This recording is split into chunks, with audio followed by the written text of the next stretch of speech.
कृपया बताएं कि आत्मा की स्थिति को सच में कैसे पहचाना जा सकता है, अनुभव से या आंकड़ों से? हमारी स्थिति कैसी है, हमारी आत्मा की स्थिति से अभिप्राय यहाँ पर हमारे मन की विशुद्धि कैसी है, हमारे अंदर की समता की परिणति कैसी है। अर्थात हम छोटे छोटे निमित्तों को पाकर के विह्वल नहीं होते हैं, उद्रेक से नहीं भरते हैं। हम अपना कंट्रोल अपने ऊपर रखते हैं। किसी वैरी को देख करके जब हमारे भीतर क्रोध उत्पन्न नहीं होता है, हमारी क्षमा बनी रहती है, हमारे भीतर अहंकार का भाव पैदा नहीं होता है, हम बहुत विनयशील रहते हैं, हम बहुत सहज और सरल रहते हैं, दिखावा हमारे भीतर नहीं होता है, हम बहुत संतोष गुण को धारण करने वाले हो जाते हैं, तो ये कहलाती है आत्मा की सही स्थिति।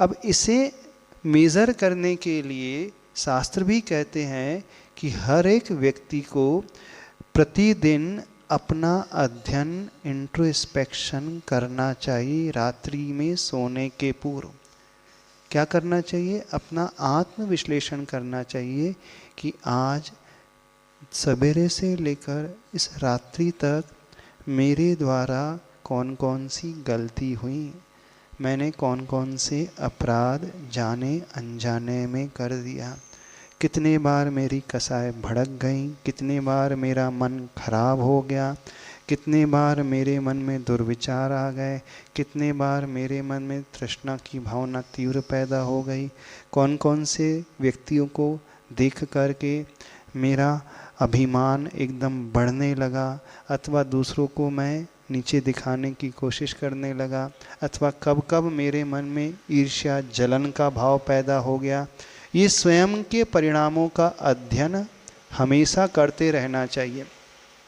और यदि उसका एनालिसिस करने के लिए आपके पास एक ट्रैकर आ जाए अथवा टेबल आ जाए कि जो आपको बता सके कि देखो आपने इस समय ईर्ष्या का भाव किया, आपके मन में इस समय पाप का भाव जागृत हुआ, आपके मन में इस समय कुशील का भाव पैदा हो गया, तृष्णा का भाव पैदा हो गया, गुस्से का भाव पैदा हो गया, तो वह ट्रैकर अथवा वह चार्ट हेल्प करेगा आपको अलर्ट करने के लिए। जैसे यदि हम 1 to 10 एक स्केल बना ले और जब हम रेड मार्क की ओर जाने लगे, यानी 1 और 2 3 में रहने लगे, और जब हमारी विशुद्धि बढ़ने लगे तो हम ग्रीन की ओर आने लगे, तो जब हमारा चार्ट ये दिखाने लगा कि रेडिश साइन बहुत अधिक है, तो इसका अर्थ है कि हमें अपने आप को संभालने की आवश्यकता है, अपने विचारों को संभालने की आवश्यकता है, हमें कुछ जो देखना है अच्छा देखना है, हमें निमित्त से अपने आप को बचाने की आवश्यकता है। तो इस प्रकार का चार्ट बड़ा हेल्पफुल होता है। हम चिंतन के माध्यम से भी कर सकते हैं, अथवा लिख कर के भी कर सकते हैं, अथवा कोई टूल आपको हेल्प कर रहा है तो उसका भी आलम्बन ले सकते हैं। उसमें कोई गलत बात नहीं है, बल्कि बहुत अच्छी बात है। वो हमें जागृति पैदा कराने वाला बन रहा है, अर्थात हमारे अवेयरनेस को वह बहुत अच्छे से सजग करने वाला होता है। क्योंकि जो व्यक्ति जितना अवेयर होता है, जागृत होता है, वही व्यक्ति अपने उन दुर्भावों से अपने आप को बचा सकता है, पाप के वाणी से अपने आप को बचा सकता है, गलत शारीरिक क्रियाओं से अपने आप को बचा सकता है।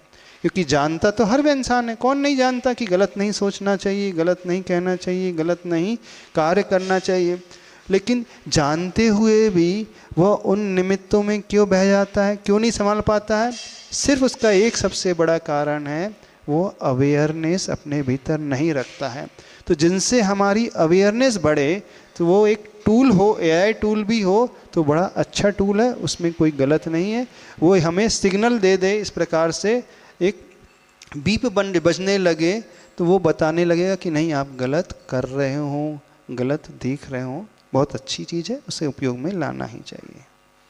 नमोस्तु गुरु। आदित्य जैन जयपुर से पूछ रहे हैं, 2025 में मॉडर्न मिनिमलिज्म और नो ऑनरशिप